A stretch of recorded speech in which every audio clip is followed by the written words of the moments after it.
Hər vaxtınız xeyir olsun. Bugün heç şübhəsiz ki, abituriyentləri və onların yaxınlarını narahat edən ən vacib məsələ ixtisas seçimi nəticələrinin nə zaman elan olunmasıdır. Ancaq təəssüflər olsun ki, bununla bağlı yanlış, həqiqəti əks etdirməyən və ən əsası da bugün ən həssas, həyəcanlı, stresli vəziyyətdə olan valideynləri aldatmağa yönəlmiş açıqlamaların, postların paylaşılmasıdır. Təsəvvür edin ki, dünəndən və ondan qabaqki günlər, son günlər izləyirəm sosial şəbəkələri.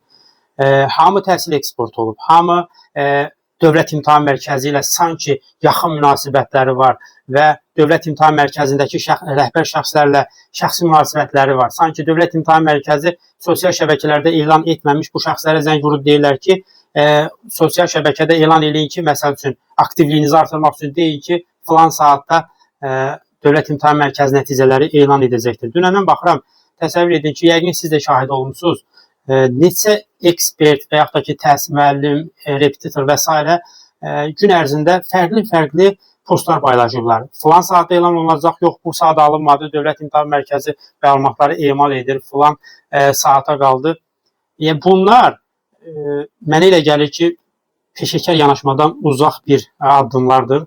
Bu birincisi. İkincisi də ki, bu dövrdə, yəni abituriyentlərin və valideynlərin ən həssas, ən emosional, ən həyəcanlı, stresli anlarında onların hissləri ilə oynamaq hesab edirəm ki, bu bir vicdansızlıqdır, başqa bir adı yoxdur. Çünki biz özümüz də tələbə adını qazandığımız dövrləri xatırlayırıq, abituriyent valideyni olduğumuz dövrləri, yaxın olduğumuz dövrləri xatırlayırıq. Dediyim kimi, ən həyəcanlı, ən stresli anlardır. Yəni onlar verilən hər bir məlumata inana bilərlər və dünəndən bizə gələn mesajlar, bizə olan müraciətlər ki, Tuqay müəllim, filan ekspert deyir ki, filan saatda açıqlanacaq, bu doğrudurmu? Filan repetitor, filan müəllim deyir ki, bugün filan saatda açıqlanacaq, bu doğrudurmu, həqiqət əks etdirirmi? Mən buradan bütün abituriyentlərə və valideynlərə səslənmək istəyirəm. Hörmətli abituriyentlər, hörmətli valideynlər. Sizə nə zaman SMS gələcəksə, Dövlət İmtahan Mərkəzi nə zaman elan ediləcəksə, bilin ki, onda ixtisas seçimi nəticələri açıqlandı. Kim nə deyirsə, heç kimə inanmayın. Çünki Dövlət İmtahan Mərkəzi dünən yaxud da ki, sıraha günü səhv etmirəmsə, izləyicilərdən birinin sualına cavab olaraq yazmışdır ki, nəticələrin növbəti həftədə, yəni üzümüzə gələn həftədə, sabahdan, bürsü gündən etibarən elan olması gözlənilir.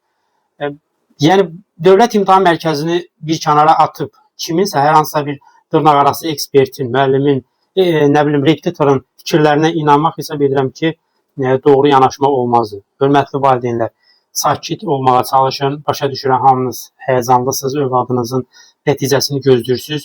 Amma qeyri-peşəkar insanların postlarına baxıb həyəcan keçirməyə dəyməz. Çünki dünən mən şahid oldum ki, gecəni saat 12-yə qədər, 2-yə qədər, nə bilim, neçəyə qədər oyaq qalıb mesaj gözləyən insanlar olub. Yəni, bu insanların hissləri ilə oynamaq, bu insanları aldatmaq öncə də qeyd etdiyim kimi vicdansızlıqdır.